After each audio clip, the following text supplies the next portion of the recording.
Pagbasa mula sa ikalawang aklat ni Samuel. Noong mga araw na iyon, sinabi ng Panginoon kay Nathan, "Ganito ang sabihin mo kay David, pagkamatay mo, isa sa iyong mga anak ang ipapalit ko sa iyo. Patatatagin ko ang kanyang kaharian. Siya ang magtatayo ng templo para sa akin. At sa kanyang angkan magmumula ang mga maghahari sa aking bayan magpakailanman. Kikilanlin ko siyang anak, at ako na may magiging ama niya. Magiging matatag ang iyong sambahayan. Ang iyong kahari ay hindi mawawaglit sa aking paningin, at mananatili ang iyong trono." Ang salita ng Diyos.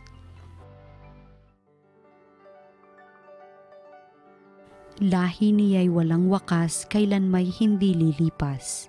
Pag-ibig mo poon na di nagmamaliw, ang sa tuwid-tuwin ay aking aawitin. Ang katapatan mo'y laging sasambitin, yaong pag-ibig mo'y walang katapusan, sintatag ng langit ang iyong katapatan. Lahi niya'y walang wakas, kailan may hindi lilipas. Sabi mo, o poon, ikaw ay may tipan, na iyong ginawa kay David mong hirang, at ito ang iyong pangakong iniwan. Isa sa lahi mo'y laging maghahari, ang kaharian mo ay mamamalagi. Lahi niya'y walang wakas, kailan may hindi lilipas. Ako'y tatawaging ama niya't Diyos, tagapagsanggalang niya't manunubos. Ang aking pangako sa kanya'y iiral, at mananatili sa kanya ang tipan. Lahi niya'y walang wakas, kailan may hindi lilipas. Pagbasa mula sa sulat ni Apostol San Pablo sa mga taga-Roma.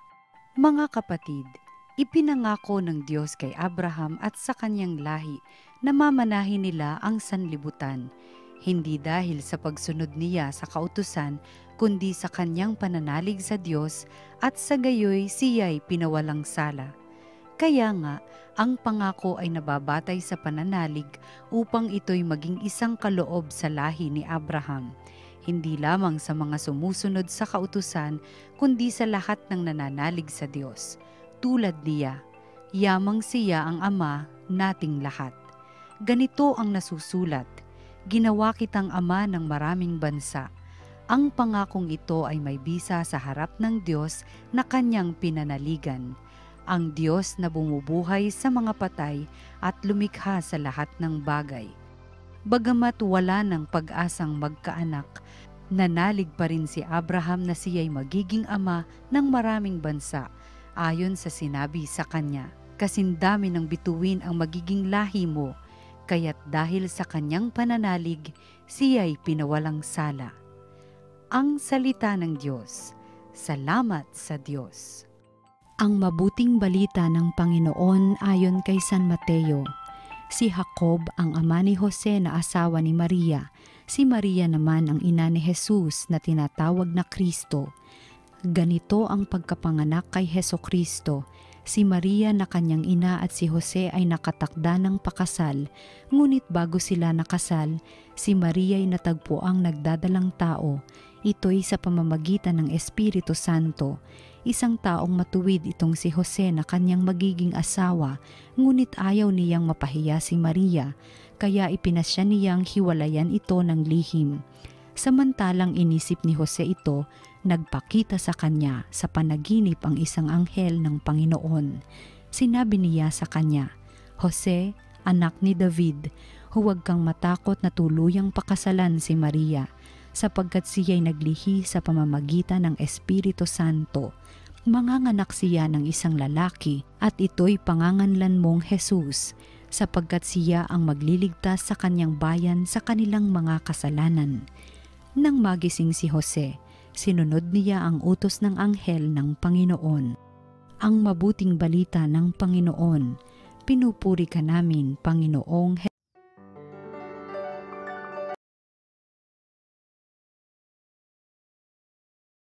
Magandang araw mga kapatid sa pananampalataya at maraming salamat sa inyong patuloy na pakikinig, pakikisama dito sa ating programang Salita ng Diyos, Salita ng Buhay. Ngayon po ay very special day, March 19. Kapistahan po, dakilang kapistahan ni San Jose, husband of Mary, esposo ng ating mahal na Birheng Maria. Paano po ang ating refleksyon sa Ebanghelyo sa araw na ito? Kung matatandaan po ninyo, sa bawat mga classroom, hindi lamang baka, da, ega, ha, ilama na yung alphabet ang nakalagay doon sa taas ng blackboard, ika nga, kundi karaniwan naglalagay din ng mga larawan ng ating mga bayani. At yan ang ipinakikilala ng guro. Ito ika si Apolinario Mabini, ito ika si General del Pilar, ito ika si Andres Bonifacio, at ito nasa gitna ang ating national hero, si Dr. Jose Rizal. At depende kung anong araw yun, ipaliliwanag niya ang buhay nitong ating hero. Mga katangian, mga virtues, para ang mga kabataan at mga mamamayan ay merong makitang matutularan sa kanilang buhay. Ganyan din po ang ginagawa ng ating inang simbahan. Meron po ang ating inang simbahan na mga helera, ika nga, na mga santo at mga santa na sana ay pagkunan natin ng aral ang kanilang buhay upang matuto rin tayong katulad nila na maging banal. Sa araw na ito po ay dakilang kapistahan ni San Jose, husband of Mary. Ngayon po, ipinaliliwanag sa banal na ebanghelyo ang background ng kapanganakan ng ating Panginoong Jesucristo. Tapos na po tayo dun sa Annunciation. Yung dumating ang anghel at in-announce kay Mary, ikaw ang magiging ina ng Diyos, at sa kanyang sinapupunan ay nagkatawang tao ang ikalawang persona, the Son of God. Ngayon, magkasama na sila ni Saint Joseph, ito si Maria and Joseph, nang mapansin, madiskubre ni Saint Joseph na meron na dinadalang sanggol sa sinapupunan, ay hindi pa sila nagsasama. Sa ganitong mga pagkakataon, may choice ang lalaki. At ano yung choice niya? Ibulgar ito. Ipahiya itong babae.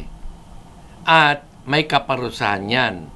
Babatuhin hanggang mamatay dahil sa infidelity.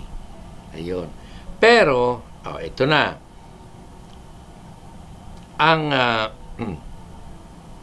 Ang Diyos ay pumasok sa eksena. Sapagkat alam niyang itong si Saint Joseph ay righteous man. Anong ibig sabihin ng righteous? Ang ibig sabihin ng righteous, virtuous. Ano namang ibig sabihin ng virtuous? Sa harap ng Diyos, siya ay banal. Sa anong paraan? Nagmamahal sa Diyos, gumagalang sa Diyos, tumatalima sa Diyos, sinasamba ang Diyos, at tinatanggap ang Diyos sa kanyang buhay. At pangalawa, nagmamahal sa kapwa tulad ng sarili ayon sa utos ng Panginoon Diyos. Kaya nga ayaw niyang ipahiya si Maria. Ayaw niya. At siya naman ay niliwanagan ng Panginoon Diyos sa pamamagitan ng pangitain at ipiniliwanag sa kanya na itong dinadalang sanggol ni Maria ay dahil sa Holy Spirit, sapagkat siya nga ay magbibigay ng mananakop na galing sa Diyos na ang pangalan ay si Jesus. Siya ang magiging tagapagligtas ng tao.